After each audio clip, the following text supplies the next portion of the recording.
فبأي آلاء ربكما تكذبان. Halo, Assalamualaikum Ustaz. Waalaikumsalam warahmatullahi wabarakatuh. Dengan siapa di mana? Saya Abu Hanif Ustaz dari Parepare, Sulawesi Selatan Ustaz. Ya, silahkan pertanyaannya Pak. Nah, ini Ustaz, ini kan yang marak terjadi sekarang, masalah Jumat Bar yang saya mau tanyakan Ustaz. Ini kan ada Ustaz yang mengeluarkan fatwa haramnya, mengeluarkan menerima open donasi Jumat Berkah. Contohnya seperti ini Ustaz, saya menjual makanan tapi saya pakai promo Ustaz, dari harga 15.000 saya pakai promo 10.000 contohnya Ustaz.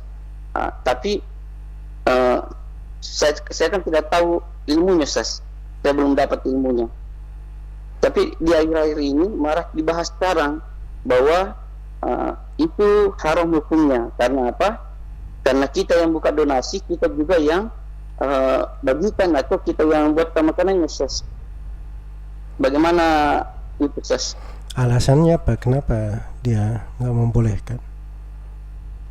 Dari mana sumbernya? Dari mana sumbernya tidak membolehkan?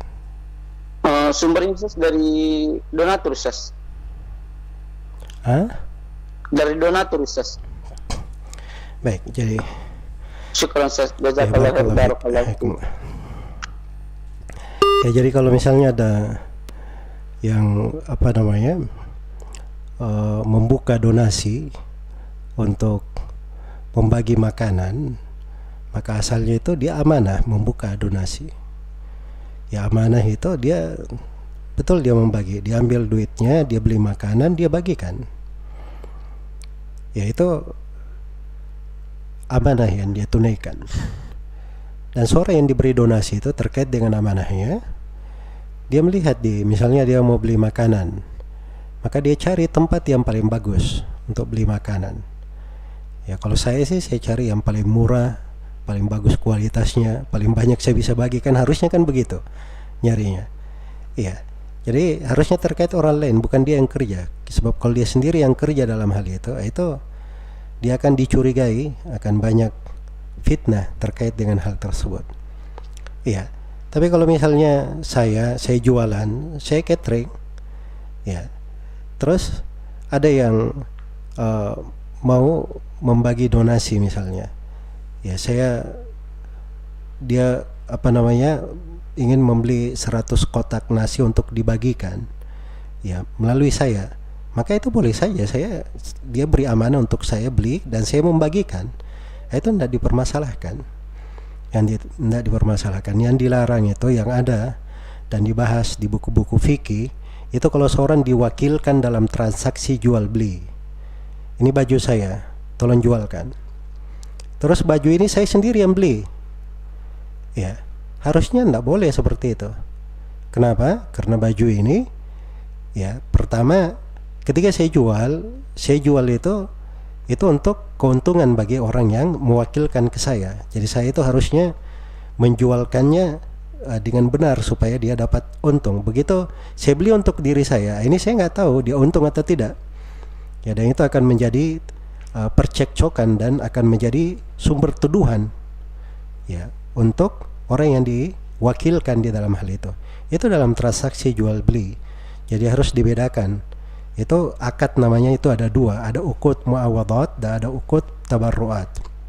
Ada akad yang sikatnya transaksi penukaran jual beli, ada barang, ada yang dijual, ada pergantian, itu muawadat namanya.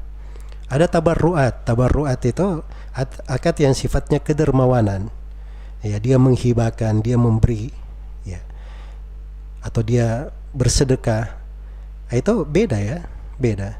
Ya, kalau misalnya saya memberi amanah kepada orang, ini duit dari saya 2 juta, ya, saya pengen dari 2 juta ini misalnya 100 nasi kotak, ya silahkan kamu buat untuk saya, nggak ada masalah, tapi harganya 2 juta. Saya izinkan dia, boleh di dalam hal itu, tidak dilarang. Ya sebab di situ akadnya saya meminta dia, mewakilkan dia untuk membuat, dan saya bersedekah. Itu ndak bertentangan di dalam hal yang seperti itu. Ya cuman ini kadang sebagian orang ini kadang baca satu permasalahan dari sudut pembahasan fikih, dia pahami ucapan ulama di sini, wah ini kayaknya cocok dengan masalah ini, cocok dengan masalah ini, padahal nggak cocok, berbeda kasusnya. Jadi hal itu harus dilihat. Jadi secara umum saya katakan bahwa pada hal-hal yang seperti itu dilihat amanahnya apa, kemudian dilihat kontennya itu kayak gimana, di dalam sifat akad apa, muawadhat kah atau di dalam tabarruat atau yang semisal dengannya. Semoga Allah memberi taufik kepada semuanya.